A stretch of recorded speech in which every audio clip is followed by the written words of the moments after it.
آپ وہی باتیں کریں جو میرے خیال ہے وہ آپ جو بغیر قرآن و حدیث کے دلائل کے جو ولگر قسم کے کوسچنز کو ایڈریس کرتے ہیں، آپ وہی کام جاری رکھیں. چاہے لوگوں کے لیے ایک جو ہے وہ ایک سٹیج ڈرامہ تو بنا ہی ہوا ہے نا، وہ بنا رہے گا. جس طریقے سے آپ جھوٹے الزام لگا رہے ہیں نا مولانا مودودی رحمہ اللہ پر، آپ خود اس وقت المفند کا کردار کر رہے ہیں. تو کہتے ہیں وہاں پہ مکی صاحب سے میری ملاقات ہوئی تو میں نے آپ کے بارے میں پوچھا کیونکہ میں آپ کو سنتا تھا، وہ خود دیوبندی ہیں. تو انہوں نے مجھے کہا کہ انجینئر کے پیج ڈھیلے ہیں. کس کے لیول کی بات کر رہے ہیں آپ؟ آئنسٹائن اور نیوٹن کو کمپیئر کروا رہے ہیں ایک سائنس ٹیچر کے ساتھ. مودودی تو آئنسٹائن اور نیوٹن ہے، جینیس، اس کے اوپر پی ایچ ڈیز ہوتی ہیں. تو ان شخص نے جو ظلم کیا ہے مولانا مودودی کے بارے میں، اور ایک شخص کی جھوٹی غیبت کی ہے، بہتان تراشی حرم میں بیٹھ کے، اس پہ توبہ واجب ہے. اس سے آپ کو اندازہ ہو جائے گا کہ ان کا مقصد ڈی فیم دوسروں کو کرنا ہوتا ہے.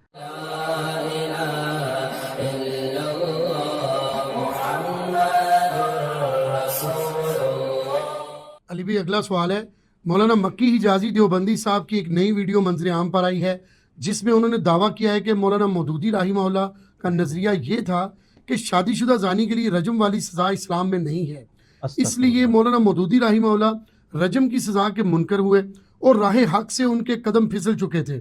مولانا مکی دیوبندی صاحب کا یہ دعویٰ کہاں تک درست ہے؟ پلیز وضاحت فرما دیں. یہ جو مولانا مکی صاحب ہے نا، حفظہ اللہ تعالی من الجنۃ والناس، ان پہ آج کل شیاطین جن اور شیاطین انس کا حملہ ہوا ہے، اور کس قسم کی ولگر سوالات کی ان کی ویڈیوز آ رہی ہیں جو خود دیوبند مکتبہ فکر کے لیے بھی شرمندگی کا باعث بنی ہوئی ہیں. اور ان کا حال یہ ہے کہ انہوں نے اپنی کبھی کسی بزرگ بابے کے بارے میں جنہوں نے دین کے ساتھ وہ ظلم کیے ہیں اور بد عقیدگیاں پھیلائی ہیں، کبھی ان کے خلاف نہیں کہیں گے کہ ان کے قدم پھسل گئے، وہ گمراہ ہو گئے. یا ان کا پورا ٹارگٹ جو ہے نا، نمبر 1 ہوگا بریلویوں کے خلاف، نمبر 2 اہل حدیث کے خلاف، نمبر 3 اہل تشیع کے خلاف، اور نمبر 4 اس طرح کے جو لوگ ہیں نا، مولانا مودودی، امین احسن اصلاحی، جاوید احمد غامدی، ان کے بارے میں ان کا حق ہے اختلاف رائے کریں، لیکن سر اولو العلم قائما بالقسط بنے، اہل علم انصاف پر قائم، جھوٹے الزامات نہ لگائیں، اپنے بزرگ بابوں کا دفاع کرنے کے لیے اور دوسروں کے بابوں کو نیچا کرنے کے لیے جھوٹ نہ بولیں. اب دنیا پڑھ لکھ گئی ہے، لوگوں کے سامنے تفہیم القرآن ہے، آپ کس طرح یہ جھوٹا الزام لگا سکتے ہیں ان کے اوپر؟ اب میں کیسے کہہ دوں کہ آپ کا سلپ آف ٹنگ ہو گیا؟ اگر سلپ آف ٹنگ ہے تو ہماری ویڈیو کے بعد آپ رجوع ریکارڈ کروائیں. اور میرے بارے میں جو انہوں نے باتیں کی تھیں آپ کو پتہ ہی ہے، تو میں نے پھر پوری طبیعت صاف کی تھی، قادیانیت تک کا الزام لگایا میرے اوپر. ٹھیک ہے، وہ آپ یوٹیوب پہ میرا کلپ دیکھیں، مکی حجازی کی حقیقت، ان کی ویڈیو پروف کے ساتھ انڈرسٹینڈ اسلام کے اوپر اپلوڈ ہوا ہے، ہمارے بھائی نے کیا ہے. ہم تو نہیں وہ کاپی رائٹس کی وجہ سے لگاتے، ہم نے بھی کیا تھا لیکن وہ ویڈیوز کے بغیر تھا، وہ آپ جا کے دیکھیں. شیخ مکی حجازی کی حقیقت، ایک ایک ویڈیو کے ساتھ جواب دیا ان کی باتوں کا. اب انہوں نے یہ جو اس وقت محاذ پکڑا ہوا ہے نا، وہ فرقہ دیوبندیہ کو بچانے کے محاذ پہ کھڑے ہوئے ہیں. اور عجیب جو ان کے دماغ میں آتا ہے، انہوں نے کہیں جوانی میں کوئی بات پڑھ لی تھی، کسی اور کے بارے پڑھی تھی، کسی اور پہ فٹ کر دیتے ہیں. سر اگر آپ کے اس وقت یعنی یاداشت میں کوئی ایشو آ گیا تو آپ تھوڑی تیاری کر کے بیٹھیں، آپ وہی باتیں کریں جو میرے خیال ہے وہ آپ جو بغیر قرآن و حدیث کے دلائل کے جو ولگر قسم کے کوسچنز کو ایڈریس کرتے ہیں، آپ وہی کام جاری رکھیں. چاہے لوگوں کے لیے ایک جو ہے وہ ایک سٹیج ڈرامہ تو بنا ہی ہوا ہے نا، وہ بنا رہے گا. دینی مسائل کو آپ ڈسکس نہ کریں، کیونکہ آپ دینی مسائل ڈسکس کرتے ہیں تو بغیر دلیل کے. یہ بتائیں کس جگہ مولانا مودودی نے رجم کی سزا کا انکار کیا ہے؟ میں آپ کو دعوے سے کہتا ہوں علی وجہ بصیرت کہ جو رجم کی سزا کے اوپر جتنے علمی اعتراضات کیے گئے تھے، ان کا علمی جواب انٹلیکچوئل لیول پہ جا کے جو مولانا مودودی نے تفہیم القرآن میں دیا ہے نا، کسی اور عالم دین نے دیا ہی نہیں ہے. جو بندہ رجم کی سزا کے ڈیفینڈ ہونے کے اوپر تفہیم القرآن میں لکھ رہا ہے، سورۃ النساء کی آیات کے کانٹیکسٹ میں، سورہ نور کی آیات کے کانٹیکسٹ میں، اس بندے پہ آپ یہ الزام لگا رہے ہیں. اس سے آپ کو اندازہ ہو جائے گا کہ ان کا مقصد ڈی فیم دوسروں کو کرنا ہوتا ہے. لیکن چونکہ آپ تو دنیا بدل چکی ہے، کیوں؟ دنیا میں نعرہ ہے کہ نہ میں وابی، نہ میں بابی، میں ہوں مسلم علمی کتابی. پہلے تو آپ کے لوگ جو ہے سامنے وہ جو ہے نا وہ خاموش تماشائی بن کے سنتے رہتے تھے، بے زبان بیٹھے رہتے تھے. اب تو لوگ کہتے ہیں سر کہاں لکھا ہے, پھر لوگ ہم سے بھی رابطہ کرتے ہیں, دین میں کوئی مسئلہ ڈسکس ہوتا ہے سب سے پہلے یہاں لوگ رابطہ کرتے ہیں اور پوچھتے ہیں. اس حوالے سے مجھے بلکہ ایک ای میل بھی آئی ہوئی ہے, باقاعدہ پوچھا گیا. تو میرے بھائی یہ بالکل جھوٹ ہے. آپ تفہیم القرآن میں چلے جائیں, سورہ نور پارہ نمبر 18 کی تفسیر نکالیں, شروع کی آیات کی مولانا مودودی رحمہ اللہ تعالیٰ نے اتنے بہترین انداز میں رجم کی سزا کا مقدمہ پیش کیا ہے. انہوں نے یہ بتایا ہے کہ اگرچہ قرآن میں زانی کی سزا جو ہے وہ 100 کوڑے آئی ہے, لیکن یہ اس زانی کے لیے ہے جو غیر شادی شدہ ہے. جو کہ منکرین حدیث ہیں ان کا موقف یہ ہے کہ زانی کی سزا یہ ہے چاہے وہ شادی شدہ ہو خواہ غیر شادی شدہ ہو. تو اس کے رد میں مولانا مودودی نے ان کو ایون تورات سے لا کے آیات کتاب الاستثناء چیپٹر سے پیش کی ہیں کہ یہودیوں کے ہاں بھی قتل کی سزا, رجم کی سزا موجود تھی. جو ابو داؤد میں پورا چیپٹر ہے نا, وہ حدیث نہیں ہے نبی علیہ السلام وہ رجم کی سزا کے لیے آپ کو سنن ابی داؤد میں حدیث آتی ہے نا, بلایا تھا تو نبی علیہ السلام نے کہا تورات لاؤ تو میں فیصلہ کرتا ہوں. تورات لائی گئی تو نبی علیہ السلام کو انہوں نے ایک گدی پہ تکیے پہ بٹھایا ہوا تھا. نبی علیہ السلام خود زمین پہ بیٹھ کے تکیہ پیٹھ کے نیچے سے نکال کے سامنے رکھی اور اس کے اوپر وہ تورات رکھی جو یہودی لے گئے تھے, اور کہا کہ میں ایمان لایا اس کتاب پر اور اس کے نازل کرنے والے پر. حالانکہ ٹیمپرڈ کتاب تھی, اتنا احترام کیا.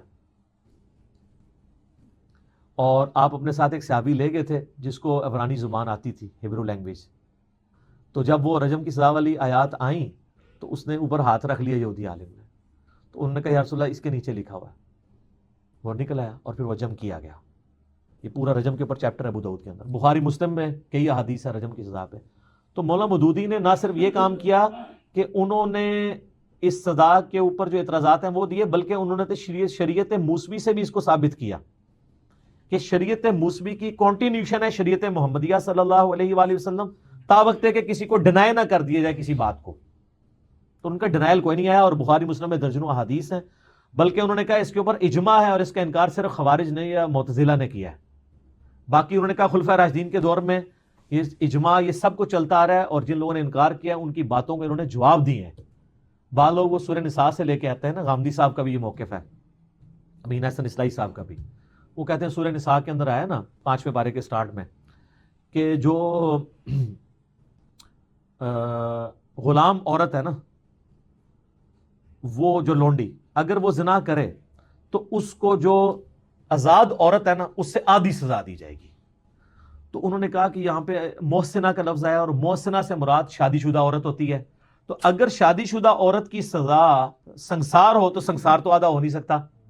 تو وہ کہتے ہیں سورہ نساء کی اس آیت کے تحت یعنی جو منکرین رجم کی سزا کے ہیں وہ کہتے ہیں کہ اس کا مطلب ہے کہ رجم کی سزا ہے ہی نہیں ہے, شادی شدہ کے لیے بھی 100 کوڑے ہیں, تبھی تو جو لونڈی ہے اس کو 50 کوڑے, کیونکہ اس کی اتنی تربیت نہیں ہوئی.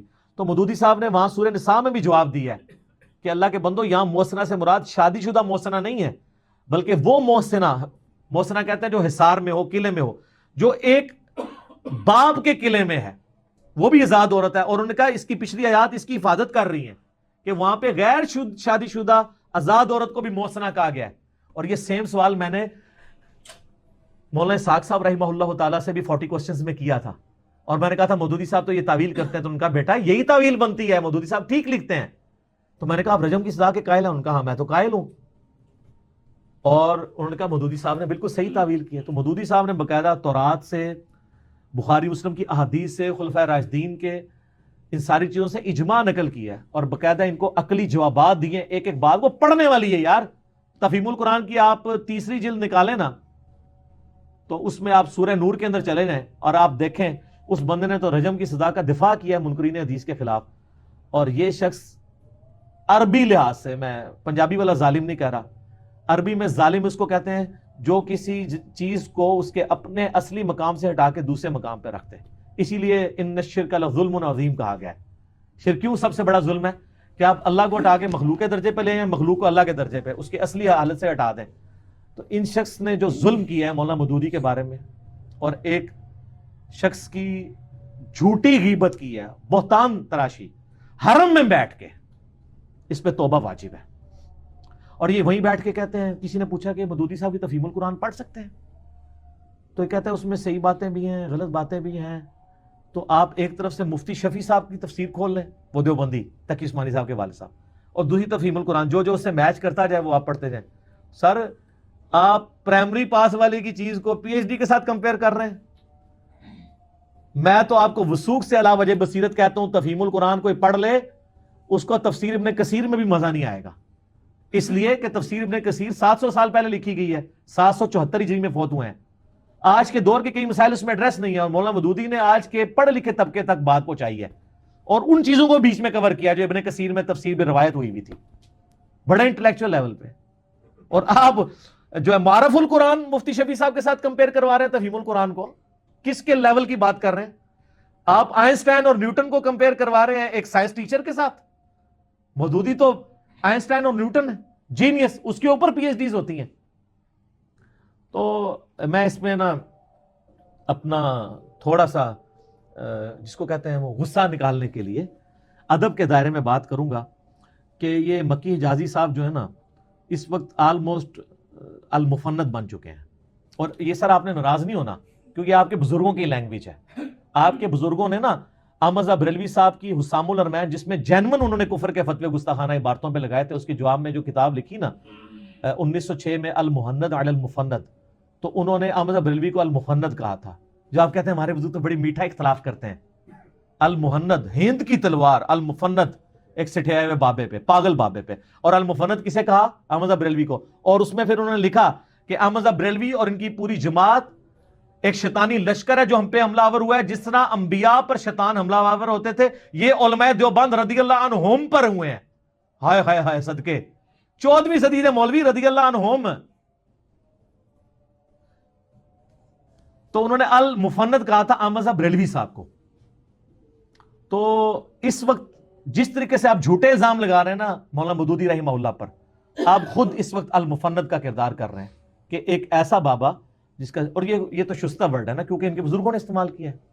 اور سر آخر میں عرض کیا ہے کہ اب ایک نیا ورژن آ چکا ہے, عربی جاننے والوں کو سمجھ آ جائے گا, علماء سے پوچھ کے المہندس علی المفندین, ایک انجینئر اتنے زیادہ سٹھائے ہوئے بابوں کے اوپر. المہندس کہتے ہیں انجینئر کو عربی میں, تو المفندین. تو توبہ کریں جی, ہم توبہ کا انتظار کریں گے اس ویڈیو کے بعد. اگر نہیں آئے گی تو ہم اسی طریقے سے آپ کی عزت افزائی کرتے رہیں گے جب تک آپ حرم میں بیٹھ کے جو ہے وہ یہ جھوٹ بولنا بند نہیں کریں گے اور ایک خاص فرقے کا دفاع کرنا بند نہیں کریں گے. میرے پاس بہت کچھ ہے کہنے کو آپ اور آپ کے بزرگوں کے بارے میں, گھنٹوں فی البدی بول سکتا ہوں, مجھ سے کوئی چیز چھپی بھی نہیں ہے. لیکن ابھی صرف یہ چیز آپ کا تازہ جھوٹ آیا تھا تو تازہ جواب ہے. آندہ جو جھوٹ بولیں گے نا انشاءاللہ یہاں پہ بیٹھ کے ہم دفاع کر رہے ہیں, کیونکہ اس وقت پریکٹیکلی فرقہ دیوبندیہ کے پاس اختلافی موضوعات پہ نا یہ بابا جی اب باقیات الصالحات رہ گئے ہیں, انہی کے کلیپ وہ چڑھا رہے ہوتے ہیں. تو اس لیے چونکہ ہم نے پہلے بتایا کہ جس کی ویورشپ ہزاروں میں لاکھوں میں پہنچ جائے گی اور اس کے ان کے جس چینل پہ چڑھتے ہیں اس کے سبسکرائبر بھی 1.4 ملین ہے, ہم جواب دیں گے اور پھر انشاءاللہ یہ ویڈیوز چڑھیں گی اور اس کے بعد ان کے ماننے والوں کو پتہ چلے گا یہ کیا کر رہے ہیں. اور میں آپ کو بتاؤں یہ المفند میں نے چھوٹی بات کی ہے. پچھلے دنوں یہاں پہ ایک پشاور کے وکیل صاحب آئے, ان کا اپنا لاء کالج ہے. انہوں نے مجھے خود بتایا کہ میں پچھلے دنوں حرم مکہ میں گیا ہوا تھا عمرے کے لیے, 1-1.5-2 مہینے پہلے کی بات ہے. تو کہتے ہیں وہاں پہ مکی صاحب سے میری ملاقات ہوئی تو میں نے آپ کے بارے میں پوچھا کیونکہ میں آپ کو سنتا تھا, وہ خود دیوبندی ہیں. تو انہوں نے مجھے کہا کہ انجینئر کے پیج ڈھیلے ہیں. یہ چھوٹی بات ہے. انہوں نے مجھ پہ قادیانی ہے تو پتہ نہیں گمراہ اور یہ کہا یہ گالیاں دیتا ہے, بڑے بڑے الزامات لگائے. یہ تو چھوٹا الزام ہے. پیٹ ڈھیلے کا مطلب کیا؟ انہوں نے مجھے المفند کہا. تو ظاہر کہنا تھا نا, ان کے بزرگ جو احمد بریلوی صاحب کو اعلیٰ حضرت کو المفند کہتے ہیں, کروڑوں لوگوں کے امام کو, تو پھر آپ لوگوں کے اماموں کو بھی لوگ برا کہیں گے. تو انہوں نے مجھے کہا کہ اس کے پیج ڈھیلے ہیں. پیج سر ڈھیلے نہیں ہیں, صدیوں کے جو ڈھیلے پیج تھے نا اللہ کے فضل سے, وہ المہندس علی المفندین کی برکت سے وہ سیدھے ہو چکے ہیں اللہ کے فضل سے. میں اس لیے کہتا ہوں میں میکینیکل انجینئر تو ہوں الحمدللہ آنرز کے ساتھ میں ایک سرجن ڈاکٹر بھی ہوں کہ جہاں جہاں کینچی چلانی پڑتی ہے, چیرا لگانا پڑتا ہے, اپینڈکس نکالنا پڑتا ہے, جو علمی اپینڈکس پھیل چکا ہے, پھٹ چکا ہوا ہے, گستاخانہ عبارتوں کا, ناسبیت کا, رافضیت کا, یزیدیت کا, بابیت کا, وہ سارے سرجن کٹ لگا کے پھر جوڑتا ہوں, پھر بالکل شفا ہو جاتی ہے. اللہ کا فضل ہے. آپ دیکھ لیں کہ اہل حدیثوں کو دیکھ لیں, انہوں نے توحید کا کام, قبر پرستی کے خلاف بولنا, یہ سب کچھ چھوڑ کے میرے خلاف کلپ چڑھا رہے ہیں. دیوبندیوں کو دیکھ لیں میرے خلاف کلپ چڑھا رہے ہیں. اب شیعہ کے بھی آ گئے, اللہ کا شکر ہے آئے ہیں یار, میں بڑا انتظار کر رہا تھا. قادیانیوں کے میرے خلاف آ گئے, بریلویوں کے بھی آئے ہوئے ہیں. تو اس سارے کام چھوڑ کے میرے پیچھے لگے ہوئے ہیں, اس لیے کہ ان کو پتہ چل گیا کہ ہمیں ہمارے پیج جو ڈگلے ہوئے تھے نا, آ کے کسے اس نے. تو سر اللہ کا فضل ہے, کسے گئے ہیں, انشاءاللہ مزید کسیں گے. تو آپ توبہ کریں, میرے حال اتنا ہی کافی ہے.